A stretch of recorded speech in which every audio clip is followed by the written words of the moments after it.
இந்த ஆலயத்தில் வந்து வர்றவங்களுக்கு புத்திர பாக்கியம் இருந்தாலும் சரி, அவங்களுடைய கடன் பிரச்சனையாக இருந்தாலும் சரி, கைகாலோடைய எரிச்சல், கை கால் சுகம் இல்லாதவங்க, எந்த நோய் நொடி இருந்தாலும் வந்து அம்மா வந்து பரிபூர்ணமாக தீர்த்து கொடுக்காங்க. கும்பாபிஷேகத்துக்கு வந்தோம் சாமி கும்பிட. உங்களுக்கு வந்துட்டு போன பிறகு நல்லா இருக்கும், ஒரு இது நடக்கும். நாங்கள் அதே போல் ஆமாம் உருவத்தில் வந்து எனக்கு கால் எரிச்சல் படி கொடுத்துச்சு. இப்போ உடல் அரைக்க நல்லா இருக்கு. எத்தனையோ பேருக்கு புத்திரவாதியம் கிடைச்சிருக்கு. கணவன் மனைவி பிரிஞ்சு போனவங்க ஒன்று சேர்ந்துருக்காங்க. மெயினாக வந்து திருமண பாக்கியம் நிறையா அந்த கோயிலில் வந்து கிடைக்கிது. எங்கள் பிள்ளைகளுக்கு கல்யாணம் ஆகிருக்கு, இந்த என் பேரன் பிறந்திருக்கு. இந்த ஒரு மகிமை இந்த கோயிலில் உண்டு.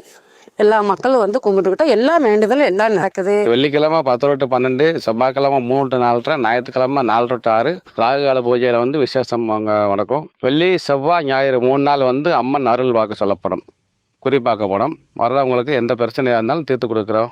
வளர்வர பஞ்சமி, தேய்வர பஞ்சமி இங்கே வந்து விசேஷம் உண்டு. சாயந்தரம் 5 to 7 வந்து அம்மாவுக்கு வந்து தேங்காயால் விளக்கு போட்டு போகிறவங்களுக்கு அவங்க நினச்ச காரியம் உடனே நேரம் வரும். ஒவ்வொரு செவ்வாய் வெளியே இந்த கோயிலுக்கு வந்துகிட்டு இருக்கேன். நான் தமிழ் வளர்பிறை பஞ்சமிக்கும் தேய்பிறை பஞ்சமிக்கும் வந்து கும்பிட்டுக்கிட்டு இருக்கேன். ஒரு 2 வருஷமாக வந்துகிட்டு இருக்கேன். நினச்ச எல்லா விஷயமும் முகம் நடந்துக்கிட்டு இருக்கு. நீங்களும் வாங்க, வந்து கூப்பிட்டு அருள் பெறுங்க. இப்போ வந்து என்னுடைய மனைவிக்கு உடல்நலம் இல்லாமல் இருந்தது.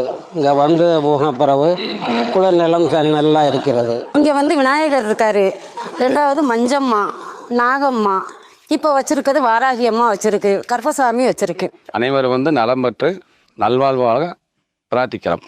வாழ்க வளமுடன்.